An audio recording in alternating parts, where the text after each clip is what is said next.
फक्त पदवी नाही, तर हाताला कौशल्य हवं.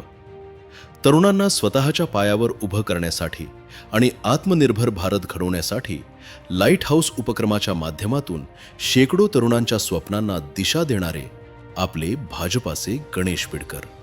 लाईट हाऊस हा प्रकल्प जेव्हा पुणे स्मार्ट सिटीने चालू केला तेव्हा तो भारतातला एक पथदर्शी प्रकल्प म्हणून साबित झाला. आणि गरीब कष्टकरी एवढ्यापुरता मर्यादित न राहता तो त्याच्या वर येऊन लोअर मिडल क्लास आणि जसा जसा याचा व्याप वाढतोय तसा काही प्रमाणात चांगल्या म्हणजे अप्पर मिडल क्लासचे पण लोक आता याचे लाभधारक होऊ लागले आणि याचं यश आहे. नमस्कार, माझं नाव प्रतीक अनिल भालेराव. मी कसबापेठ लाईट हाऊसमध्ये ॲज अ फॅसिलिटेटर आणि काउन्सिलर म्हणून काम करतो. कसबापेठ लाईट हाऊस हे पुणे महानगरपालिकेसोबत मिळून काम करते. जे उभारण्यासाठी गणेश बिडकर सरांनी फार प्रयत्न केलेले आहेत.